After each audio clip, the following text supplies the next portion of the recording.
On this, we're now joined on the line by international relations professor at Wits University, Professor John Stremlau. A very good morning to you, Professor. We thank you very much for your time this morning. Well, Congress is impeaching Trump, but many say that this is a futile exercise. What is your view? It is not at all futile, but it is a crisis in the constitutional history of the United States. And this most unpredictable president has been part of a predictable process thus far. But what is really at issue, and your package just before this indicated it, it's the 2020 election.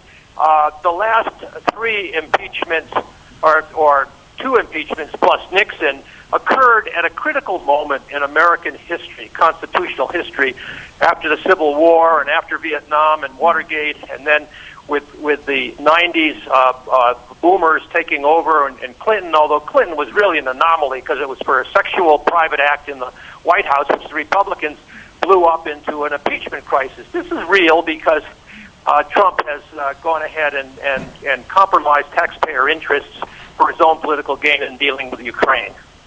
Yeah, while this may not pass the test of the Senate, what impact, essentially, do you think this is going to be having on his credibility and his 2020 election campaign? Well, so far he seems to think that it probably can be managed because his base of support tends to accept what are really the demagogic arguments that have been made in his defense. They cannot deny what actually was done because the record is evident and was brought to light during the course of the impeachment investigations, even without White House cooperation, which is the point of second impeachment article, which was obstruction of Congress. Congress, under the Constitution, has a constitutional right to investigate when they think high crimes or misdemeanors have been committed by the president. And so it's going to be very interesting to see whether or not the opinion polls and ultimately the voters, in their wisdom, decide on November 3rd of next year to throw Trump out of office or to keep him for 4 more years. And God help us, including South Africa, because it will not have a partner it can deal with in any kind of a reliable way, and it'll probably hurt South African interest if Trump is reelected. In true Trump style, he is defiant. Is this face-saving, or does he have a strong, convincing argument?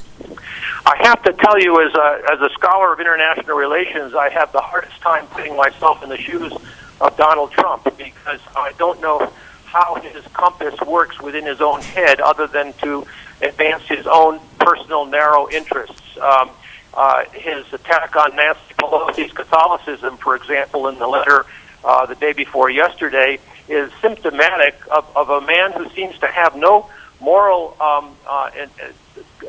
core at all to his operation other than he wants the limelight and he wants to be in charge. And it's very hard for me to understand how he thinks. If by any chance the impeachment does not go through in the Senate, what impact is this likely to have on the campaign on the part of the Democrats for their campaign elections come next year? I'm sorry, if you say that if the impeachment will go through to the Senate for sure, and the Senate, if the Senate was to vote to convict him or acquit him? To acquit him. Acquit him, that's the question. That's what's likely to happen. That's quite predictable. And then the issue that at the heart of it is, will the Trump base stick with the man, or will they have second thoughts and decide that the country cannot afford another 4 years of Donald Trump? It's going to be fairly close because so far the polls have not moved very much during this whole impeachment hearing. And I'm indicating I tend to have made up my own mind on the basis of what I've read and studied on the impeachment findings. But voters are busy people and they have other agendas. And there is a discontent in the heartland of America caused by many factors. And we saw some of this in play in Britain, and we see a lot of it in play here in South Africa. Democracies are very hard to run, except what's the alternative? Yeah, speaking of that, how divisive will this impeachment be for the ordinary American? Well, we can't get much more divided as America is at the moment. I think the analogy here would be the split within the African National Congress right now, which is very deep and quite difficult to reconcile.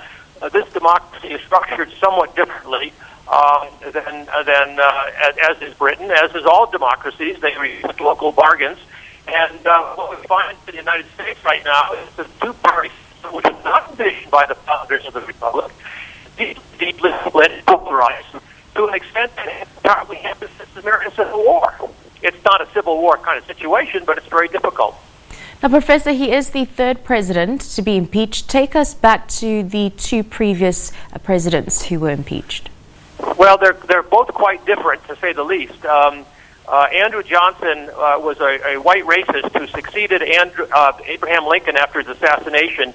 And in 1868, the Republicans, this is ironic, that were very hard on Reconstruction and post-slavery, making sure that the South became more tolerant and integrated.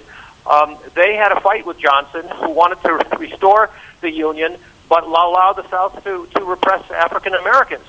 And the issue was a technical one, and it was overturned. I mean, it was defeated. The impeachment trial went in Johnson's favor by one vote, but he never got any further politically within the U.S. system after that.